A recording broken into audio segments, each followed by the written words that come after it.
stupid countdown. What'd you just pop open, Ethan? Well, I'm very excited about this one. Focal banger from The Alchemist in Vermont. What's the date at the bottom? I meant to check that and see. September 5th. That's not too bad, right? Yeah, it's not bad at all. Yeah, for getting out to Colorado, being within a month, I feel like that's pretty good. Now, the next question is how much do you pay for a 4-pack? I think it was only 18 actually. Good. Which seems like a really good price now that I think about it. Or I think they're still only charging $12 or $13.99 at the brewery. So how's that possible? When I was back in Maryland, I was paying like 22, 24, 25 for like other half 4-packs. Is that just because just DC area, just everything is more expensive, do you think? I mean, yeah, they retail 20 to 22 mostly now. Okay. Yeah, wow. Okay. Interesting. Yeah, because I saw that and I was like, oh wow, seems great. Is that an IPA? Yeah. So Yeah. we may have talked about this before because I think we've had Hetty on the pod before, I think. Oh yeah. Yeah. So Hetty, Matt. I still have the can downstairs. Oh, nice. Yeah, I got a 4-pack of that too. And Matt, I'm sure we talked about this at the time, but I just want to refresh myself. Hetty is like the OG, right? Along with something from Hill Farmstead, or was Hill Farmstead technically first as far as like New England IPAs? Hetty, I think, would be considered one of the originals, but it was one of a slew of beers they brewed at the old Alchemist Brew Pub. Oh, okay. Before it flooded, yeah. Holy shit! Gotcha. Okay. So it flooded, and they were able to continue brewing and canning Hetty Topper, and that's how they kind of propped themselves up until they had. I mean, it was a phenomenon, right? They were just selling it out of the back of the truck wherever they could. Yeah.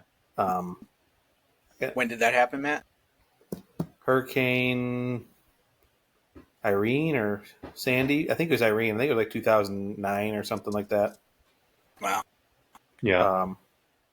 So yeah, they lost the restaurant and the brew pub, but they were able to keep brewing and keep selling it out the back of a truck. So a lot of, I guess maybe a half of the recipes they have now are old brew pub recipes that they just dig up. Yeah, man, it's amazing. You're such a font of knowledge, right? I was just expecting like a very, very brief history lesson, and then we get all this background about the original brew pub and the flood and all of this. Yeah. I mean, don't quote me on the hurricane of the date, but it was in the late aughts, early teens, where it flooded, and they just needed to try and stay afloat. And so if you want some more info, then just because you didn't ask for it, but I'm going to tell you. So Focal Banger used to be only available. They would not sell that off the back of the truck. It was only available at bars. Okay. So that was like and that was Hill Farmstead's way to try and get people to go to the bars to support other local businesses in Vermont as well. You could not buy it to go anywhere. And if you were lucky and sweet talked to bartender, maybe they'd let you take a can with you. Because I remember back in the day, you'd have friends who'd come back from Vermont like, yo, I got this can. They let me take a can of Focal out. And it's like, oh my God. That's amazing. Yeah. Yeah, it may not be, even a few weeks out. I feel like it may not be at its freshest. It's still good, but it's got like just a hint of, I don't know how to describe it, right? We've talked about this bitterness. Yeah, maybe that's the way to say it. Yeah. I mean, it's funny because that was considered like one of the originals, and now if I drank it today for the first time, I go, it's okay. Right. I just remember the first time I had it was a few years ago when I visited Brother Jeremy in Burlington, and they had it, at some bar we went to in Burlington, right?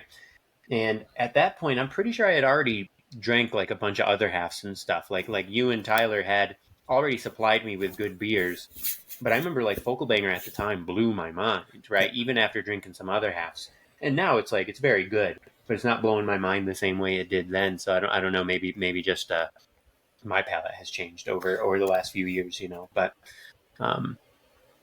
yeah, what do you guys got? Yeah, Colin, you look like you had a fancy can. Not too fancy. Another Syracuse Myers Creek. Okay, is it like a Pokemon thing or something? Yeah. Yeah, I don't know. It's called Ivan. Ivan was right. Is that a Pokemon I have reference? no idea. No clue. I mean, it's definitely anime type. I mean, you can if I turn it the right way. Yeah, it's like anime style art, right? Yeah. but it's a fruited sour IPA. Mm. So it's blueberry, peach, Simcoe. Is that what it is, Matt? Yep, Simcoe hops. Yeah, and Mosaic. Okay, not bad. It's good. Actually, I got it for Toddy because when we went to Myers Creek when we were in Syracuse in August, that was what she got, and she really liked it. And then I was at Weggy's and I saw they had a 4-pack, so I picked it up, and she hasn't drank it yet, so I'm drinking it. I think my dad went to Meyer Creek today, actually. Nice. Oh, sweet. It's a great spot. Yeah. Where? Just like it's the old 315, not the 315. Empire. Oh, it's the old Right, Empire? yeah. Not Like, downtown, out in not downtown. out in Casanova. Oh, it's out there. Oh, it's in Cas. Oh, Yeah. okay. Canastota, Casanova, one of those two. Yeah. Oh, I mean, it's beautiful out there. Canastota, Casanova, Chittenango, they're all long sea cities all east of... Yeah, but it's a nice space. Like they have really big indoor spot, big outdoor spot, Yeah. Oh, as well. And the beer, for the most part, that the handful of times that I've been there, has been pretty good. Yeah. So, and even I know it's changed over, but well, with a place like that too, and I can't remember if we've talked about this before, but like for me, if you have a location like that, I don't know, does it have a view of the lake or anything like that? I can't. No, but they do have a nice it's big just- property with an event center.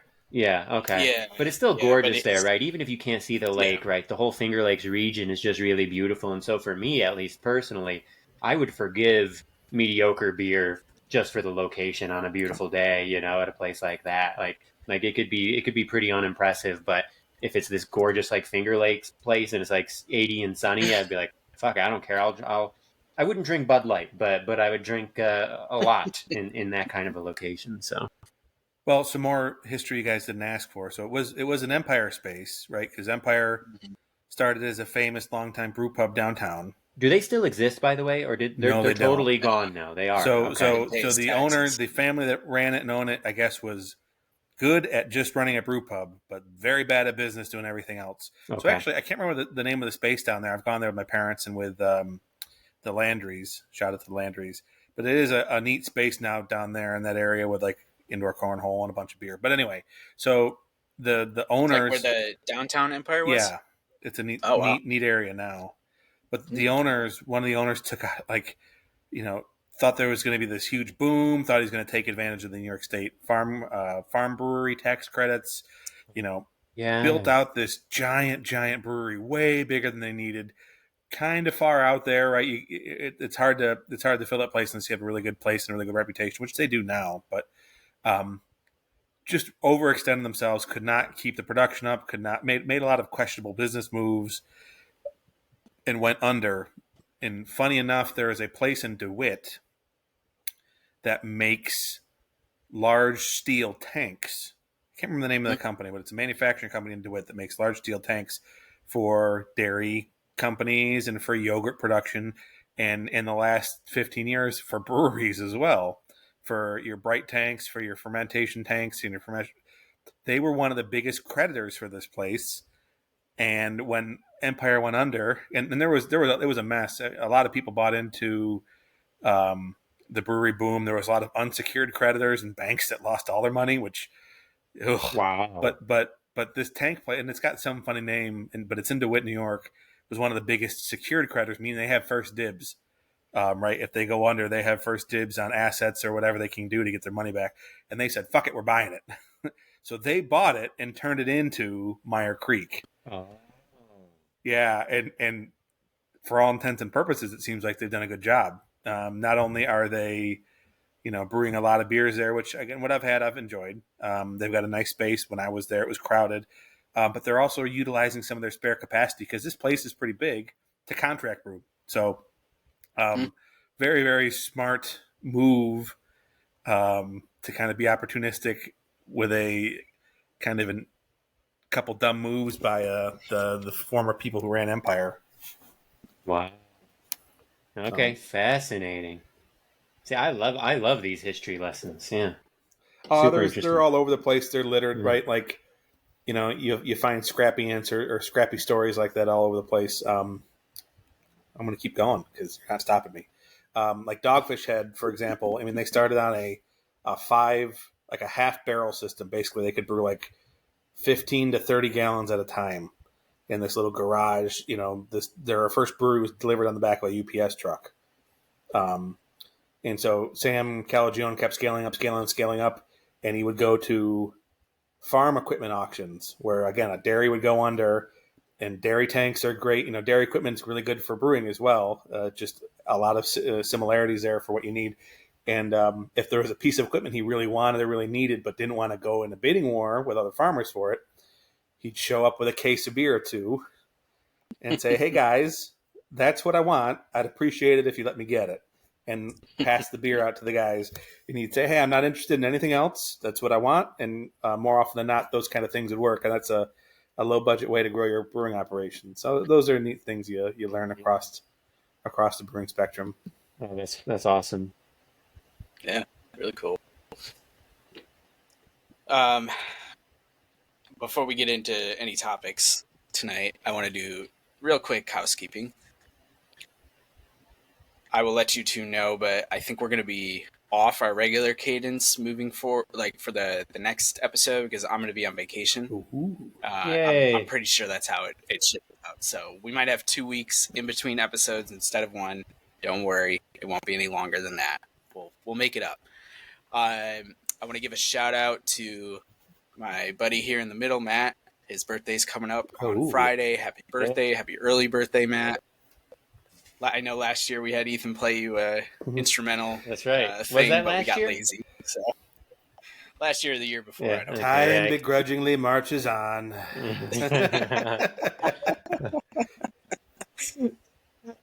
So we got that. I want to give another shout out to the Kaburka family. They welcomed their third child, which is insane because they're coaches, and I don't know how they live life, but they seem happy. Everything seems good. So Melissa, if you're listening to this, congratulations again, and I hope you have a great season ahead. Want to give a shout out to the woman right behind me, Julie Ertz, retiring. The GOAT, in my opinion. She's great. Even made me like Zach Ertz for a while, and he was on the Eagles. So that tells you all you need to know. Oh, it's so weird to hear Ertz referencing other people. I forgot about these people. It's not spelled the same. Right, yeah. But it's probably the same, like, roots and stuff, I got to imagine. It just got spelled differently. They got some different, customs officer at Ellis Island. Exactly. But, I mean, I don't think there's too many Ertzes all over the world, right? I think it's a similar name from a similar region, probably. But it's too bad you only got like a 0.5% of their athleticism put together. That's generous. Okay, all right. I mean, come on. I was an excellent fielder. Thank you very much. So in Pony League, Babe Ruth. Oh my God! Even now, if we went out to a field and you started hitting balls all over the field, I'd be like fucking Willie Mays out there, okay? Dude, do you not remember when you went to the field with Danny and Timmy and I hit a Bermuda triangle and it fell right between the three of you? Yeah, that's because Danny and Timmy are dumb. I'm talking about if you hit just fly balls out there, I'd be all over the place, okay? Out in center field. Yeah, okay. The Jewish Willie Mays, okay? Call me Willie Weinberg or something, all right? I won't, but thank you. And speaking of baseball greats, I did want to say R.I.P. Brooks Robinson died a little bit while ago. That broke before we started recording today. I know I shit on the Orioles pretty much. Probably the Rays are the only team that gets more shit from me on a regular basis, and the Orioles are obviously having a pretty spectacular season here. But and watching some of his highlights and the things he did, he's an MVP, World Series MVP, won 2 World Series with the Orioles as well. So that's just got to be a sad way to, pretty much end a really exciting regular season for the franchise. And I'm sure they're going to hopefully want to bring a title back to Baltimore in his honor. Yeah, I was going to say it might like galvanize them. Actually, they might be like, for Brooksy, we're going to win it.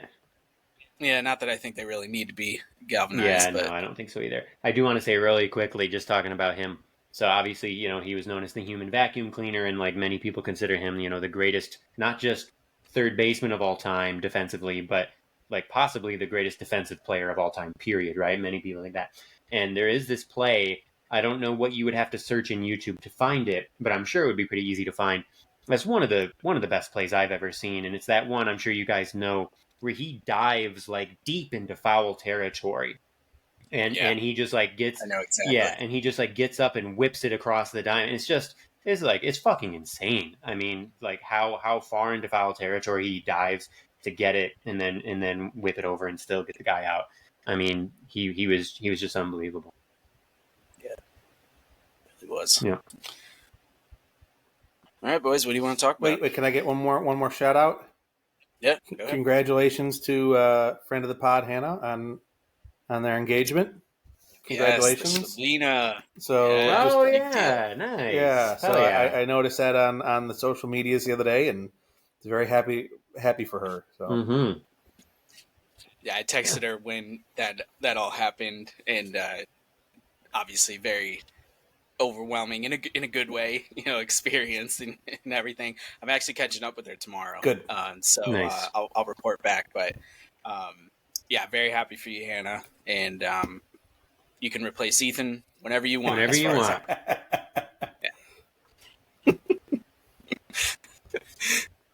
Oh man, So too easy. how you guys doing? Like, do you guys have time? I made a folder on my desktop to just start saving interesting tidbits to talk about on the pod.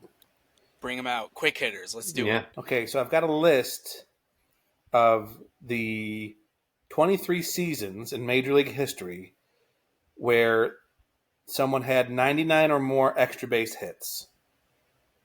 It's only happened 20 times in a single season.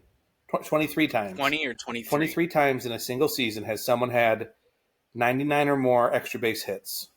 Really? That's it? Mm-hmm. And there's some pretty stunning data trends you see here. Okay. It's got to be recent with the... No, so there are... Almost everything happens pre-1948. Pre-integration or steroid era? And then post, yeah, there you go, post-1998. Yeah. Now, the other big divides are almost everyone, except the few notables, did it when they were 28 or younger. The notables, Barry Bonds. Yep, of course. Yeah. Sammy Sosa. Uh-huh. Had to be Luis McGuire, Gonzalez. Yeah. Luis Gonzalez. Albert Bell. Albert Bell. Oh, because, Albert Bell, yeah. And then... Was that like the 95 season? 98. He had like 50 homers and 50 doubles, didn't he? Like the only person to ever do that? 98 he did it. 99 extra base hits in 163 games played. Okay. For the White Sox. And the last one, and I'm not counting this guy as much. He was supposed to be a Yankee that year. So there's two on here that were 27 and 30 that are kind of fell in the middle. Right, everyone else I just named is older than 30, but Larry Walker and Todd Helton had seasons, but I'm going to give that to him from the Colorado, the pre-humidor. Both with the Rockies. Yeah. And interestingly enough, Todd Helton is number 5 on the list. He had 105 extra base hits in 2001, but that did not lead the league that year because Barry Bonds had 107. Oh my God, so wild. So no McGuire on the list though. No McGuire. Okay, interesting. So even the year he hit 70? Not even the year he hit 70. So he just didn't hit many doubles, huh? Okay. Yeah. So just the age. I mean, Albert Bell is on here again in '95, right? In only 143 games, he had 103 hits. Wow. Yeah, that was the lockout. That's amazing. Holy shit. So Albert Bell, but he's 28. 103 right? games, you said? 143 games. Oh, 143. Still he had amazing. 103 extra base hits. Still amazing. Yeah. 103. Yeah. Okay. So you see that big divide, right, between the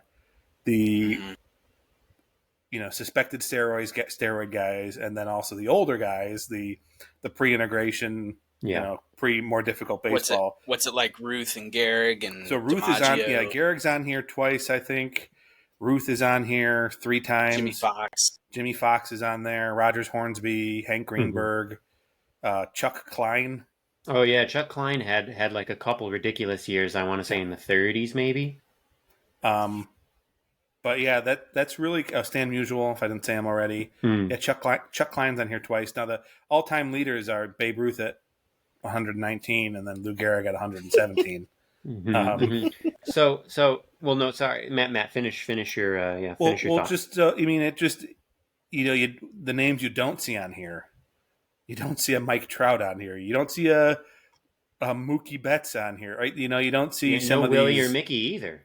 Is that right? Let's see, no Mickey. Yep, no Willie. That's in the dead zone. That's after Yeah, 1948, and really, right.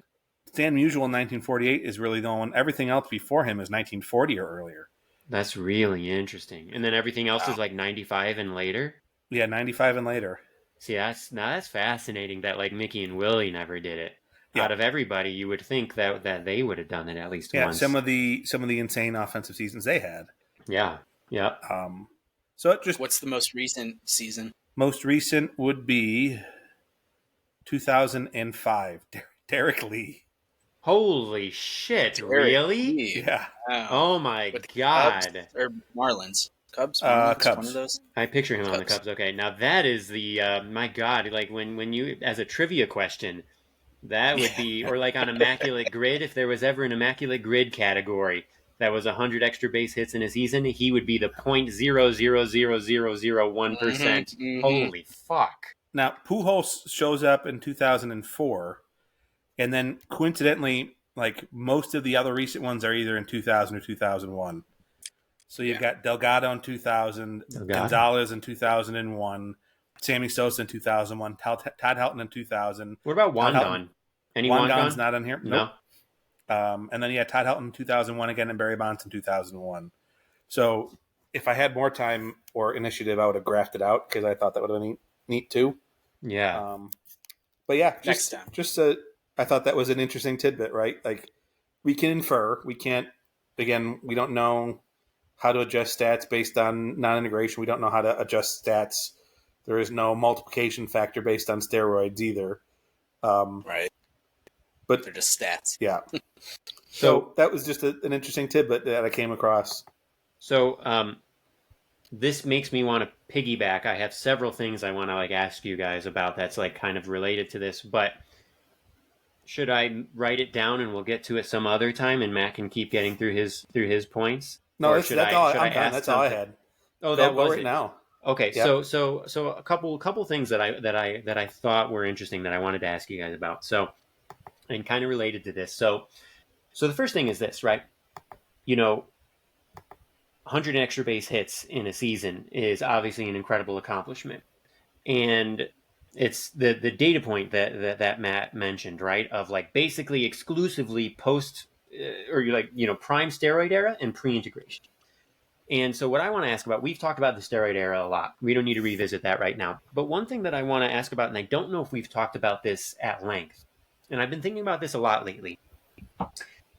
When it comes to pre-integration baseball, and integration isn't even necessarily the most important part of this equation. It's more just like pre-modern baseball, right? Pre-night games and pre-airplanes and things like this.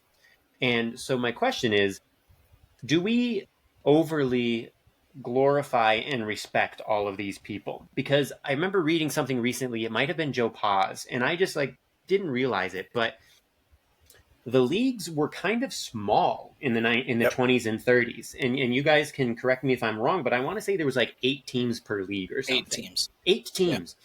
So Babe Ruth and Lou Gehrig and all these guys, when they were having these seasons that we talk about and that we worship, right? And we look at the numbers and they blow our minds.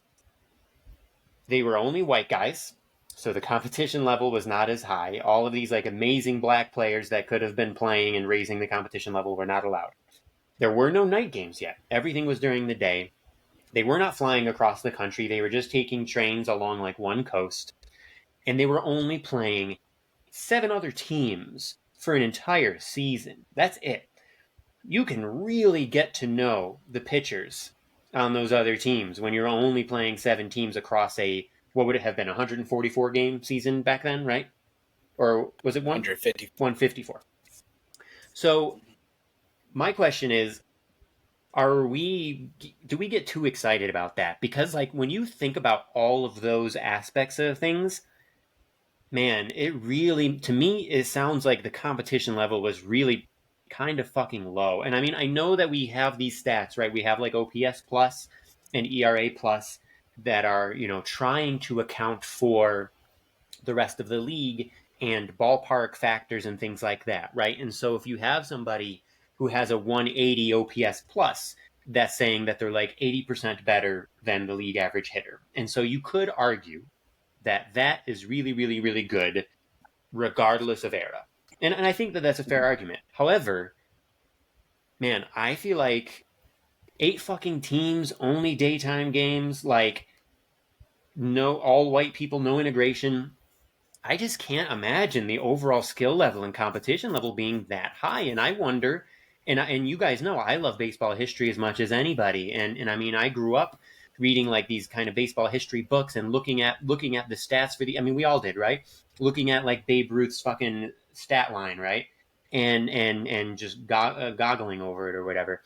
And but now, like I'm thinking about it recently, and I'm like, I think maybe we get a little bit carried away with it. I think maybe it's not quite that impressive, maybe as we are brought up to think. So I'm curious. I'm curious for your thoughts on this.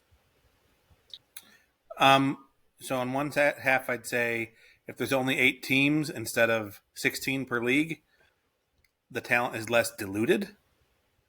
Okay, Ideally. that is one interesting. Yeah, right. Theoretically, okay. But also on the flip side, if you're only facing 7 other teams, and each team only has 4 or 5 starters, you're going to get a lot more at bats against some pitchers than you would. Yeah, and they didn't do relievers back then. I mean, starters were throwing like entire games usually, right? Unless they got totally destroyed, right? So like you would really get to know those starters. Yeah. That's my thought. That's all you got, Matt? Yeah. I'm okay with it. I think it's great. I think it's one of those things that really separates baseball from any other sport. Like I think about football, for example, and so there's some like distinctive differences, right? Like you watch a football game from the 1970s and it does not look like football today. You watch a baseball game from the 1920s and it doesn't look that much different than what you're watching today. Yeah, the pitchers throw harder, and yeah, the players are bigger, but it looks more similar. So there's that part of it. But like more to your point, Ethan, and I wrote this in my Let's Go State recap yesterday when I was talking about Penn State's defense because they're now number 1 in the nation in scoring defense, total scoring defense. And there's people out there who are like, well, look at their schedule. They played West Virginia, Delaware, who's an FCS, Iowa, and Illinois. But what I wrote in my recap is you play who you play. And we've talked about this before in different contexts. Babe Ruth played who he played. Like you can't compare today's game to their game, and you can't ask them to do things that weren't even around or available or thought of then to what it is now. You just have to take it in the context of what they were doing. And I think it's great that baseball celebrates their history like they do. Like, I think it's terrible that the NFL, like the way that they talk about the Dolphins undefeated team and whatever, like it's fucking hard to go undefeated. I don't care what season it is, how many games there are, whatever it is, like they went undefeated. Like that's really cool. And you only really hear about it talked in the context of like a team getting close to doing it. It's never really just like celebrated in the NFL like it would be in baseball if there was like something similar to that, like the Yankees winning 5 World Series in a row, in the 40s and 50s. That's something that's celebrated. Never gonna happen in today's game, with the way things are. Back-to-back winners right now. Yeah, exactly. Yeah.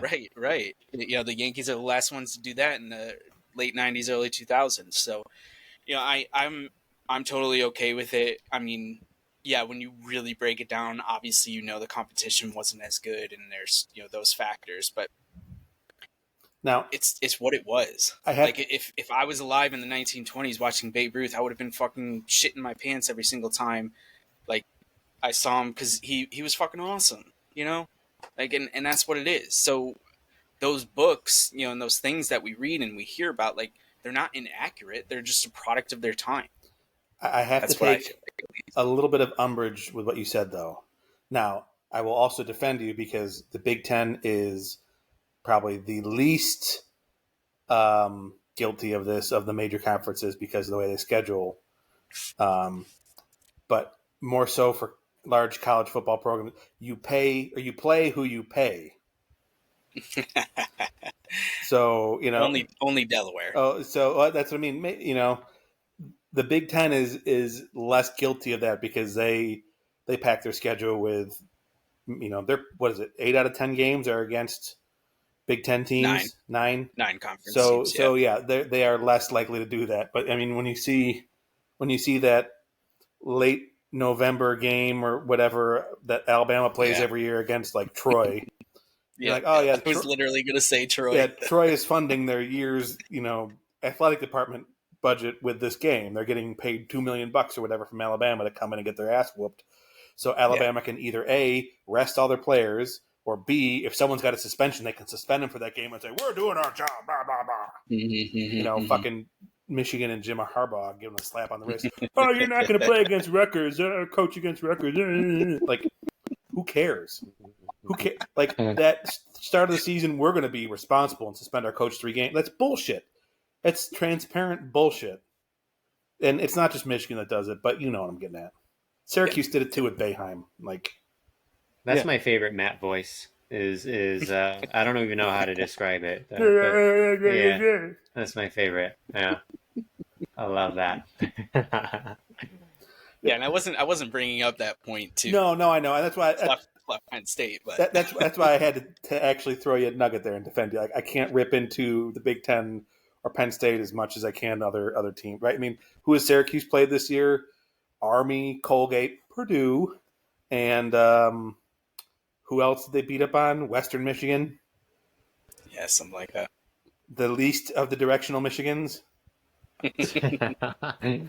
Oh, that's hilarious. Okay, real quick, I just want to respond to what Colin said real fast. So, all really, really good points. And I think, and I love, obviously, baseball history too, right? And I glorifying it on its own is great.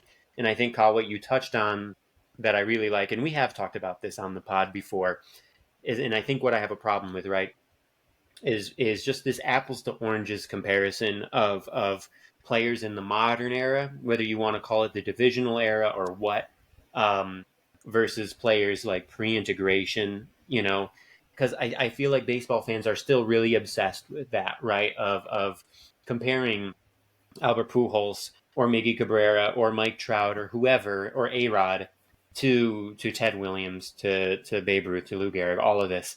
And it can be fun to a certain degree, I think. But I do think that people like get a little bit carried away with it at times. And I was just thinking about, I don't know, the level back then. Maybe we just get a little bit too excited sometimes. No, you're right, and but I think it's for the reasons that Colin cited exactly. Like, baseball hasn't changed that much. Like, if you compare a middle of the road quarterback today, say Daniel Jones, to Terry Bradshaw, the numbers are going to probably be pretty similar, right? Because even though Terry was one of the best in his time, and Daniel is kind of like, if you go even further back and say, well, let's look at the 1920s and compare this, like, they're not going to be anywhere near each other because the game has changed so much. Yeah, there wasn't even like the forward pass back then, like, right? Yeah, but kind of like, it's not a running game anymore; it's a throwing game. It's and the NFL has proactively made rule changes to try and encourage those things, right? Hey, we want to stay with the times. We want to add 2-point conversions. We want to add rules to protect players, like. That's a whole other conversation, but yeah, it's hard to, right? Like Colin said, they're nowhere similar games.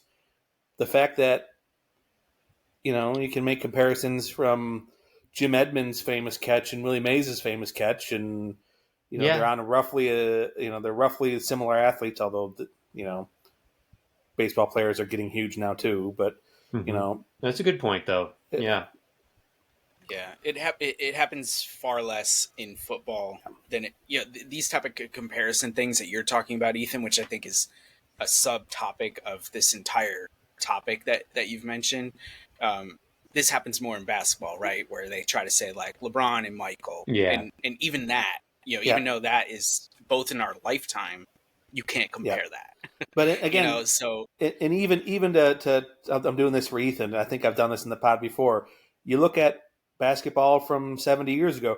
Dribble, dribble, dribble, dribble, dribble, dribble, dribble, dribble, jump shot. Like there's nothing to it compared to like fucking line. LeBron looks like a linebacker. Like you put him in that game back then, and he when he charges the lane, I don't know if the guys know what to do. Yeah. Oh God. Yeah. Like even like an imposing person like Wilt. Like how would he look like Shaq against LeBron, or would he look like Yao? I don't know. I'm trying to think. I don't know. I don't know if basketball to make a bad comparison there, but yeah. So okay. So all right. So I have Colin. Unless you got something, I have one other thing. Okay. So Ronald Acuna is having a season for the ages. And I don't think we've actually really talked about it, right? Because we were on hiatus through the summer. And I don't know if we talked about it I don't think we talked about it in our first episode back, did we? So, okay. So, 40 homers and 68 stolen bases right now. So, let's give some context. He is, what is he, the 6th or 7th person ever to do a 40-40, to have a 40-40 season? Now, if you go and you look up 40, so for those who don't know, a 40-40 season in baseball is when you have 40 homers and 40 stolen bases. And it's only happened a handful of times in history. It's really hard. The baseball loves power speed combinations, and there are very few people in history who have that level of power and that level of speed where they can do a 40-40. Even 30-30 is rare, right? But 40-40 is like supremely rare. Now, if you go and you look at every 40-40 season that has ever happened, both numbers, the homers and the stolen bases, are in the 40s. And we did talk about this a while ago. I think maybe when I brought up Eric Davis, probably before we went on hiatus, I think we talked about this. Because if I'm remembering correctly, and Matt, I don't know if you just pulled it up. If I'm remembering correctly, the best 40-40 season in terms of the highest numbers was like 42 homers and 46 stolen bases, and I think it was A-Rod. But I might be wrong. So it's really hard, and that's like the best. So now, let me repeat. Ronald Acuna Jr. this year has 40 homers and 68 stolen bases.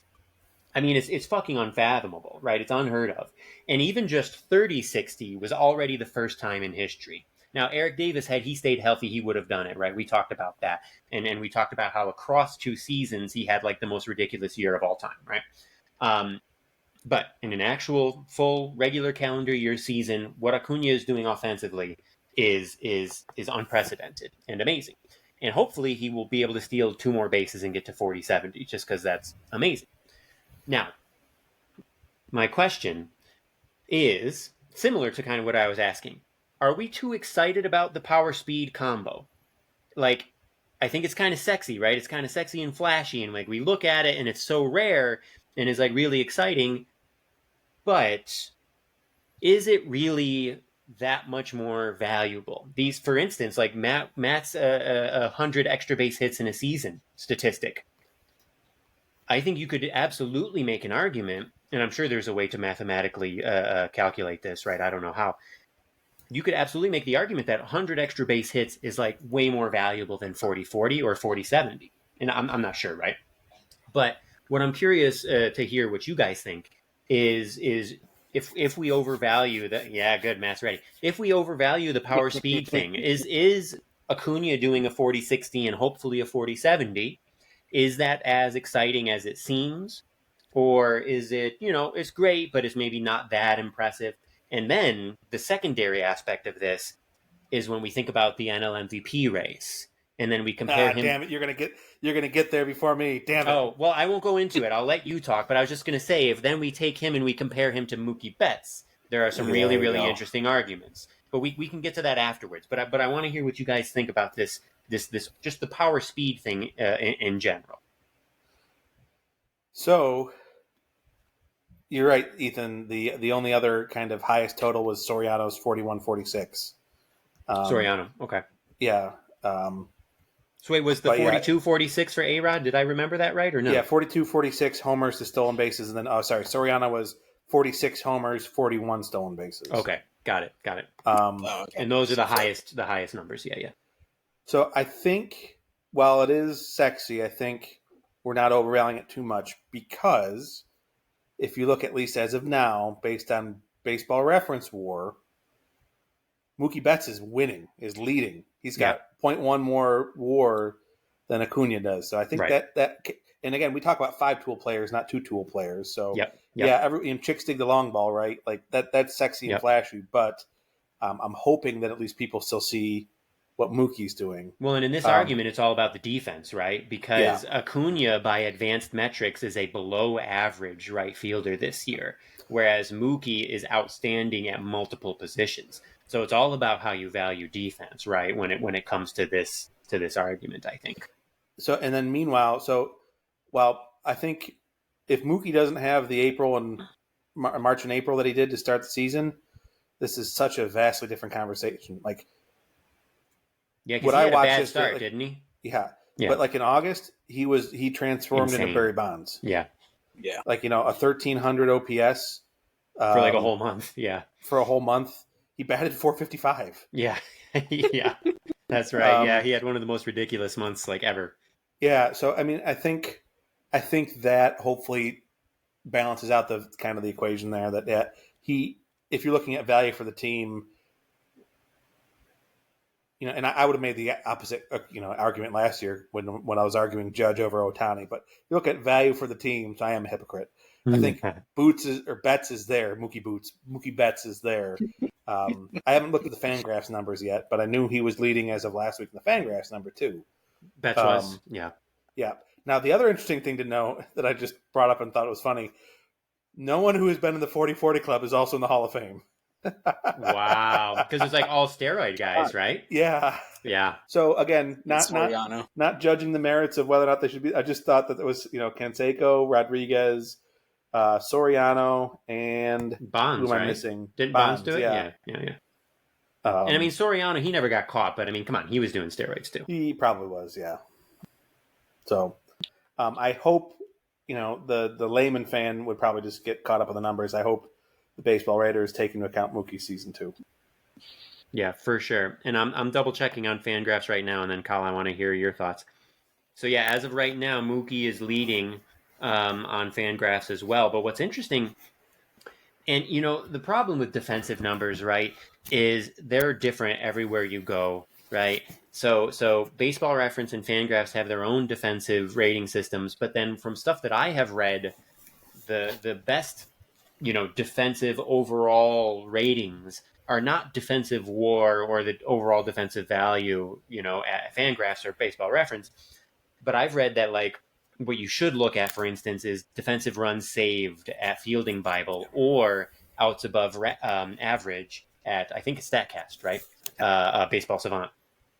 And so what's interesting is, so I just looked on Fangraphs, and Betts is actually ranking just below average on Fangraphs. He's like a negative 1.2. Now, maybe later I'll look him up on Baseball Savant and Fielding Bible to see. But the defense thing is it's hard to, I think it's hard to evaluate. I don't think we've come to a really good consensus on that yet, right? I think we still have to do kind of a combination of a lot of things. But in any case, Kyle, your thoughts? Yeah, I don't really have anything to add to the MVP part of this. I think they're both MVPs. Yeah. And it just sucks that there's only one award, but that's how it's always been. And it'll probably go to Acuna because narratives are sexy as well. Yeah, and 40-60, let alone 40-70 is just so crazy. And yeah. Yeah, and they're both on the 2 best teams, arguably, yeah. In the National League and everything. So, it is what it is. Now, sorry, just go ahead, Matt. Interestingly enough, the other 2 candidates that would be top, instead of the right fielders from the Dodgers and the Braves, it would be probably candidates 3 and 4 for MVP are the first baseman for the Dodgers and the Braves, Matt Olson and Freddie Freeman. Yep. Yeah, who are also having just amazing insane years. seasons. Yep. So, So sorry, good. Colin, keep going. So good. Yeah, what is Olsen up to? Because we talked about that last time. I think he's at Has he hit any homers? 53. I know he hit one. I feel like he's at 53.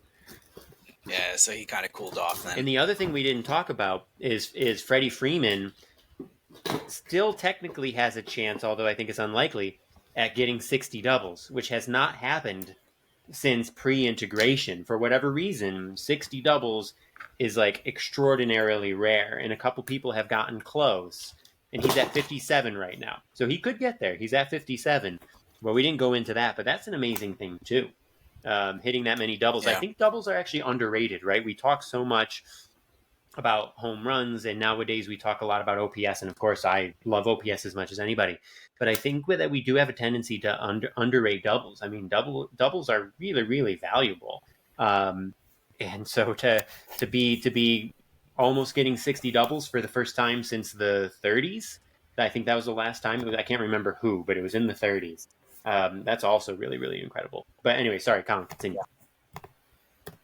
Yeah, I think the only other thing I want to add about Acuna and why I think it's so impressive what he's done this year, and I hope that he stays healthy enough to be able. He might not replicate this season, obviously, but I hope he's able to continue to replicate the power and the speed. Is because those are for offensive players, speed and power players are the two that get injured most often, right? It's not as common to have both in the way that Acuna does, but like Judge and G hurt all the time. Yeah.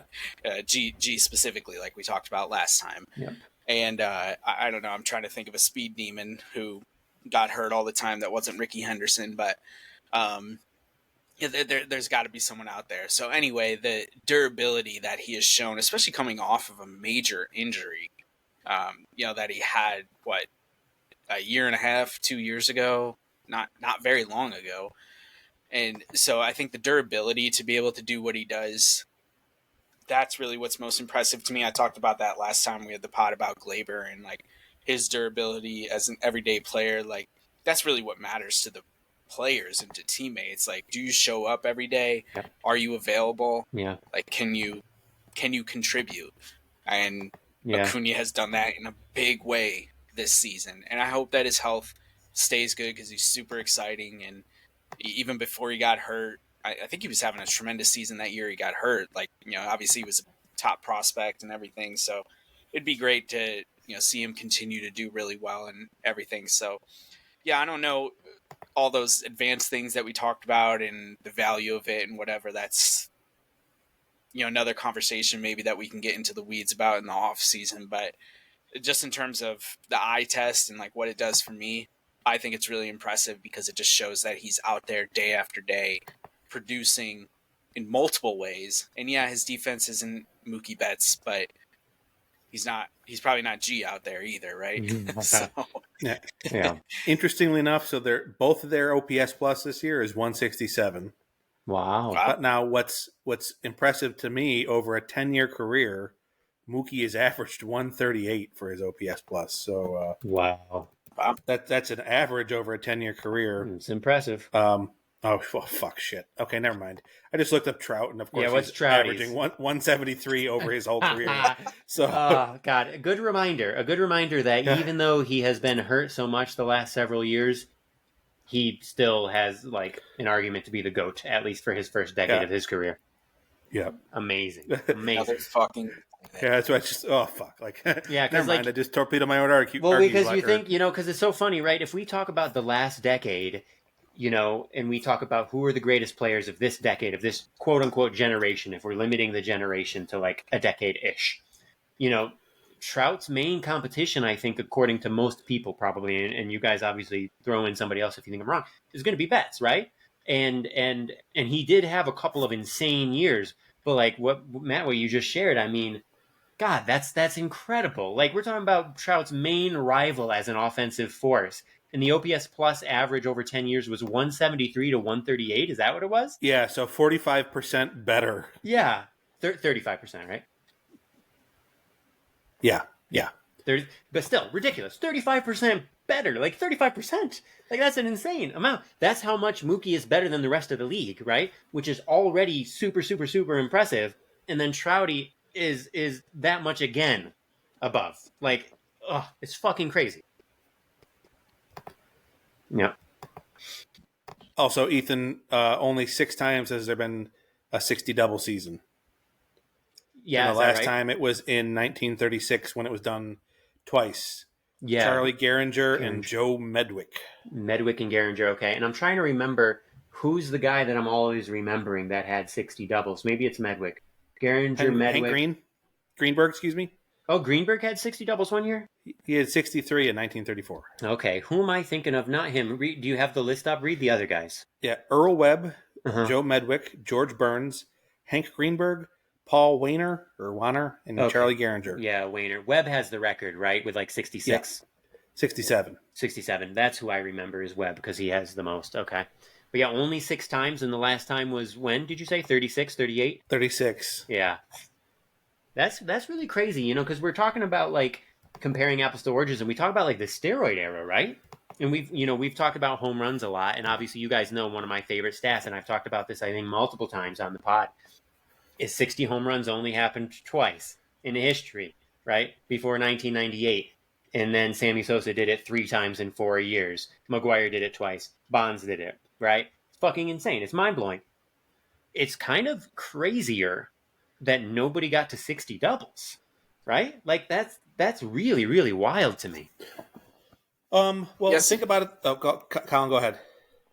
I was just gonna. I think the ballparks. Yeah, there you go. That was what I was going to say. Like, think about old Yankee Stadium or like Polo Grounds. Polo Grounds. Fair enough. Yep. Yeah, I guess that's the biggest part of the equation. That's a good point. Yeah.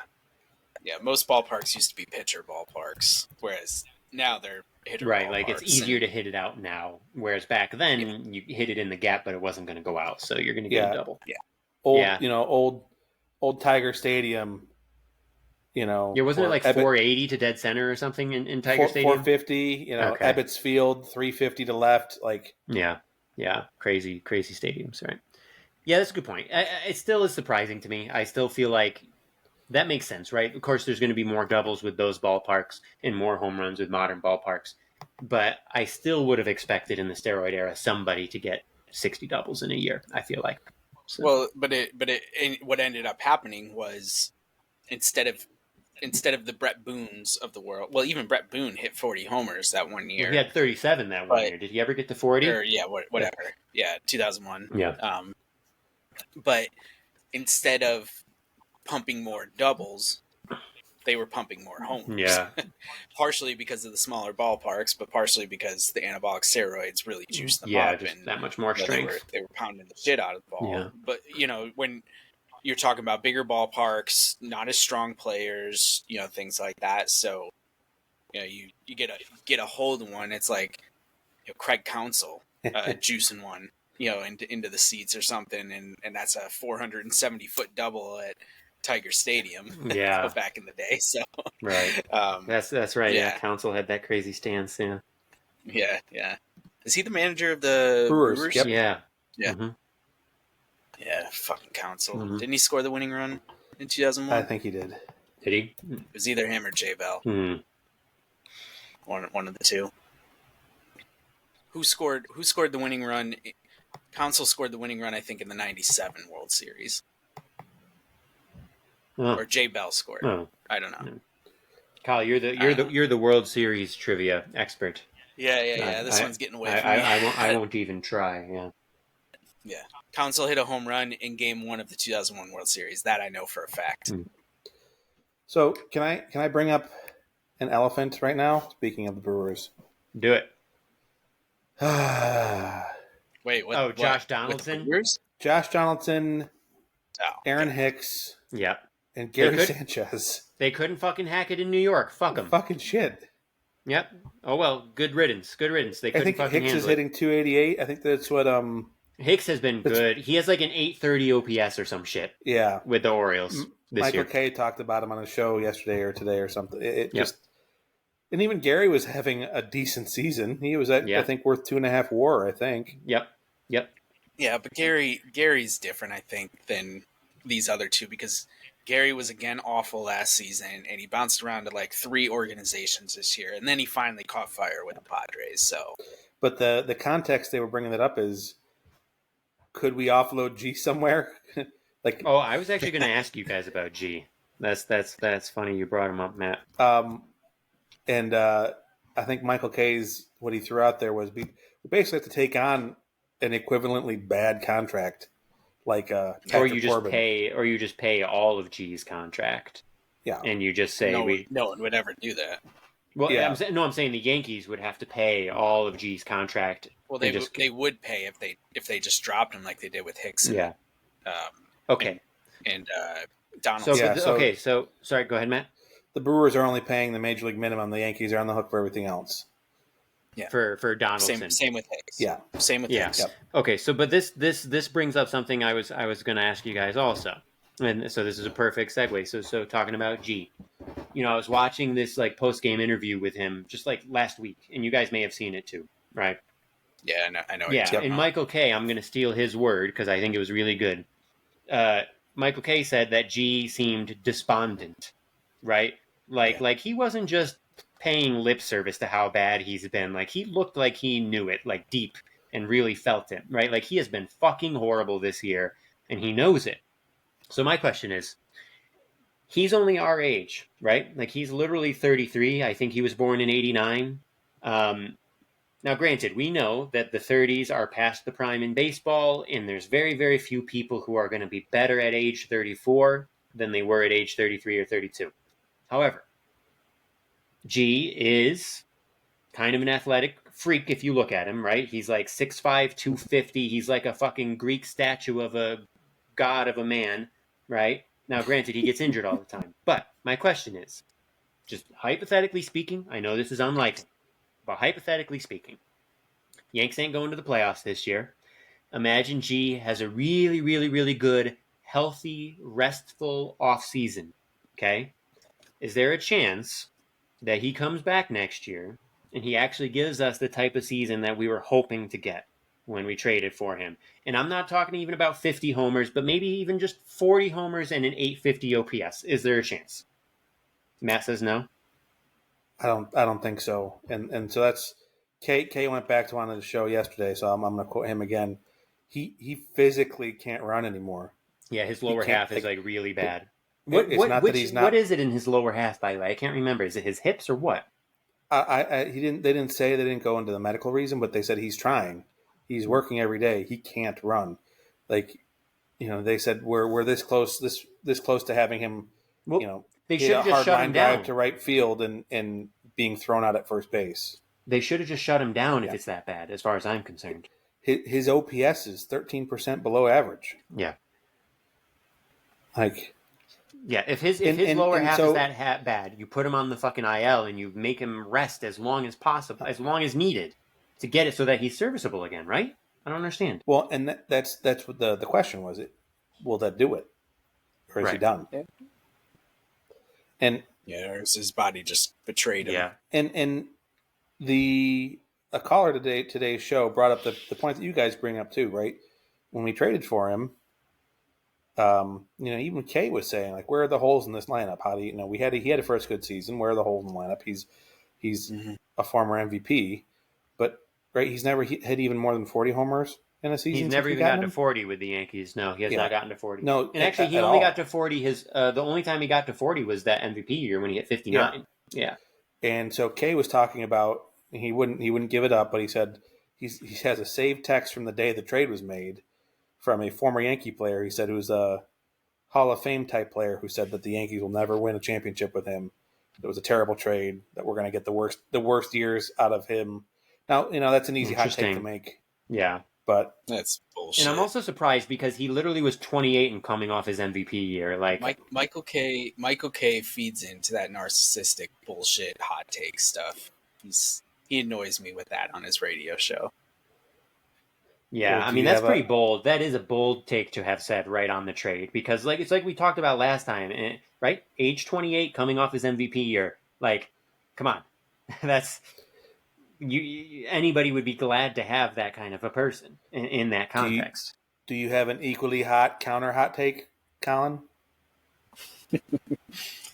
Equally hot, no, because I don't partake in that. What I will say is, I think the 2018 season actually was really detrimental to G for the rest of his career. The way we're seeing it play out, like obviously it's easy to say that now, but if you really go back and look at that season, he fucking carried the Yankees that season. Judge was out a big chunk. He played all the time, and he DH'd a good amount, whatever. But he was hurt that season too, and he played every single day. I'm sure that fucked him up even more and everything. So it's bad luck. Ethan, to your point, I don't know. I'm more optimistic, obviously, but I don't know. I'm trying to I hold don't know out if that. hope because I kind of love Gene. Yeah, Despite I do too. despite everything, yeah. I really have Yeah, yeah, and that's where I was going with this. Is like the unfortunate part is his contract, right? And there's no salary cap in baseball, but there is a fucking cap, right. and it matters. And I could see G in a different scenario where he didn't have this monster contract being like a Don Mattingly. Someone who is super good for the culture of the organization, a shell of himself as a player. Yeah. But, like Donnie was in those captain years, 91 to 95, he's not Donnie. Yeah. Yeah. His back was gone at that point. Right. But look what he did for the organization and look how he's remembered. Yeah. And I'm sure Donnie was one of the higher paid players on the team, but not kind of the right. same way Not like this contract. G is being paid. Yeah. And so that's the unfortunate part, is that I can totally see G from just a good guy clubhouse presence is going to help the younger guys, is going to have the work ethic, is going to continue to put in the work and try to do his best day after day. And he handles the media from all accounts. He handles New York. I'm sure he'd get a breather and a mental break or mental health break if he left New York and went somewhere else. But yeah, he is the type of dude. When you talk about the Donaldsons and the Hicks and the Sanchez, like, he's the complete opposite of that. He just can't stay healthy, and that part is, I think, really sad. Yeah. Is I think the best word to describe it, because I don't know that he ends up being on the Yankees for the rest of his career, like maybe people thought when we first traded for him. I think there is a legitimate scenario where the Yankees just say, fuck it, we need the roster spot. We're going to eat that money and move on. But, I don't know. Is a serviceable, to use your word, Ethan, is a 25 to 30, 800 OPS, mostly DH, G, something that helps the Yankees? I don't know. I'm gonna hold out hope. I'm not saying that I expect it's gonna happen, right? But I'm gonna hold out hope. I'm gonna because like he, you could see in his face and you could hear in his tone of voice from this interview, like he's fucking wrecked. And I'm just gonna hope that this off season he's gonna do what he needs to do mentally and physically. And I think the mental part is a big part of it, right? When you're feeling that down, and we all can speak from experience, actually, as far as this goes. It can be really, really, really, really hard to come out of that. And so I'm just going to hope that mentally and physically he's going to have the kind of off season that he needs to give us that kind of season. Like nothing would make me happier, not even in terms of just the Yankees doing better, right? But just in terms of him, like, having a solid year and not fucking hating himself and looking like he's having fun again. Yeah, exactly. Because what I'm thinking about as we talk about this, right? It's fun. It's funny. Like Joe Paz will talk about this, right? So Kyle, you'll know what I mean. He'll talk about some of the most fun things and the most beautiful things in baseball, right? And some of the things that get mentioned commonly, right, are Trey Turner sliding. Which that may sound crazy, but listeners, if you have not Like, go to YouTube and look up Trey Turner, Trea is how you spell his first name, Trey Turner sliding. It's a fucking work of art. Like, it's gorgeous, his slides, okay? So, like, Trey Turner sliding, Javi Baez tagging, right? These are things that are, like, famously really, really beautiful and fun to watch. And I would say that just right up there, if not better, is Giancarlo Stanton and, of course, Aaron Judge hitting home runs, right? I mean, if you want to show somebody why baseball is amazing, you show them G or Judge hitting home runs, and you explain to them, first of all, that hitting a baseball is the hardest thing in professional sports, and that if you are successful 30% of the time, you are the best in the league. So you explain that first, and then you show them hitting these home runs, hitting these nasty pitches, right? And it looks effortless, and it's just gorgeous, and it goes 450 plus feet, right? Like, it's an amazing thing. There are people who can hit it like G. It's rare. Like, it's really, really, really rare. And so I'm just like, I'm rooting for him so hard to make even just half of a comeback. Dude, this is coincidental timing, but G just hit a fucking rope, not a home run, but a double, and like almost killed the umpire. It was like, like 10 inches off the ground. That's the danger. right by Bichette at shortstop. I'm waiting to see what the StatCast was on it, but it's a fucking bull. He literally hits singles harder than anybody else in the game hits anything, like 115 to 120 miles an hour. He'll hit singles. 117.9. Fucking insane. So I'm just rooting hard for him. That's the moral of the story.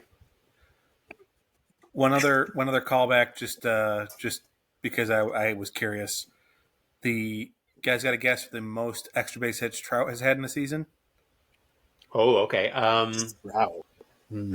I'm gonna say 54. I'm gonna say for most extra base hits overall, only 54. You're gonna say? Oh yeah, that's low. Yeah. Okay. Too low. Yeah. Oh right, because I was thinking of the 60 doubles. Yeah. Right. Yeah. I'm gonna say 81. Okay. I'm gonna say. Out with it. I'm gonna say 74. Ethan's the closest. 84 is the best 84. he did. Most of his seasons are in the 70s. Yeah. But you also have to look. Earlier in his career, he was a triples monster. Well, he was fast. He was actually fast and running back then. Yeah. 8, 9, 9, 6. Those are his triples. His first 4 full seasons. Yeah. So that's the Acuna comp I was talking about. Like speed and power, it just doesn't usually last. Yeah. Like both of those things are hard to maintain, diminishing. Right? Yeah, for sure. Well, and traits that diminish really quickly. You also see the Correa effect, right? Like Trout 4 years ago stopped stealing bases. Yep. Kind of like Correa did, right? Yeah. For sure. Correa fucked up his leg, and the one time he stole for the Twins, he fucked it up again. But yeah, and that's a conversation for another episode or something. But the season that he has had has been fucking miserable. It's like, what? Yeah, exactly. I'm not feeling that bad, right, about him. But the only thing that would be worse than the Astros winning another World Series, I think, is the Twins winning the series. Because then it would be Correa and Sonny Gray and Joey Gallo. Oh yeah, Joey Gallo's Gallo. there too. That's right. Yeah. That's like the graveyard for failed Yankees over there. Yeah. Not that too Correa bad was, Sanchez and Gio aren't there anymore. Yeah, right. Oh, that's hilarious. Hey, Gio's serviceable Actually, this Gio year. is solid. Yeah, Gio's solid. I kind of wish we had kept him in some senses, but yeah. He's with the. Is he still with the Angels? Yeah, he got hurt, but he was worth like 3 WAR, I think, this year. Yeah. I mean, he can't be any worse than Anthony. I don't want to talk to the media. Rendon or whatever the fuck his last name is. Last year, Gio was 3 WAR. Not this year. He didn't play long enough. Only 62 games this year. But last year with Minnesota, though, 3 WAR. Yeah. In any case. Well, what do you think? Is it time to land this plane, guys? Let's land it. Land it. Any shout-outs before we go? I know we did those early, but anything else? I'll shout out to Brother Jeremy, who sent us a nice text after our return 2 weeks ago, giving us shit about talking shit about the Rockies, which was pretty funny. I was amused, and he made a good point. No, it was a good take. They swept the yeah, Yankees. So yeah, they fucking swept the Yankees. But still, we can never No, talk. no, they didn't. Oh, 2 out of 3. They didn't. 2 out of 3. I mean, I was at one of the Accurate. games. Or wait, we they were together, Yeah. weren't we, Kyle? Didn't we go they together to that game? No, we didn't sit next to each other, and I wasn't with Jeremy. Are you a fucking idiot? Wait, you. Oh, yeah. Okay. You know my memory is horrible, dude. Oh Come my on. god, it was like 2 months ago. Yeah, you're right. Okay. Okay, a lot has happened in my life since then, okay? I moved across the country and started a new job. There's been a lot going on. But anyways, point being, we can never talk too much about how stupid it was to trade Nolan Arenado and then sign Chris Bryant to his contract. We're not going to go into it right now because we're going to land the plane like Matt said. But no matter what the Rockies do against the Yankees, just that on its own is just like unfathomably stupid, and we can never talk about that enough. All right, Matt. I hope you have ice cream waiting for you. probably. All right, boys. We are. Ugh.